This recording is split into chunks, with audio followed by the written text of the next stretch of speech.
હું એમ કઉ છું એ કોક દિવસ તમારી માં બ્રહ્માણીને કીધું કે લે માં સફેદ કમળ તું રાજી થા, કોઈ દિવસ ખોડિયાલને કીધું કે માં ત્રિશુલ લેન તું રાજી થા, કાળકાન કોઈ દાડો હાના ભાણામ જમાડી છે, પેલી હર્ષિત ને તલવાર ની ભેટ કોઈ દાડો આલી છે, પેલી સતી ને કોઈ દાડો લાડવા ખવડાયા છે.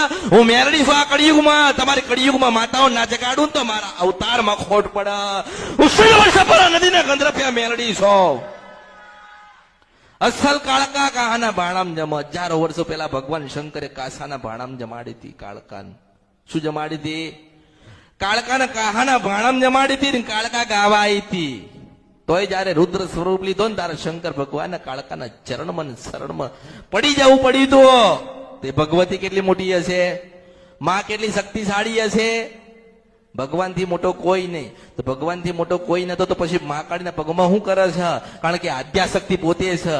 કાળકા છે, બ્રહ્માણી છે, મેલડી છે, જોગણી છે.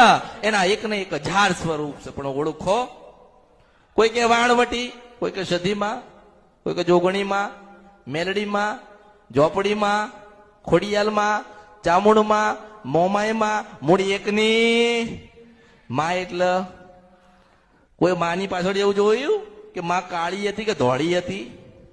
કોઈ શાસ્ત્રમાં લખ્યું? કોઈ શાસ્ત્રમાં લખ્યું? કોઈ જગ્યાએ લખ્યું નથી કે મહાકાળી માં કાળા હતા કે મેરડી માં ધોળા હતા. કોઈ જગ્યાએ લખ્યું નથી. આપડા બનાવ્યું. તમે મનુષ્ય ચિત્ર બનાવ્યું.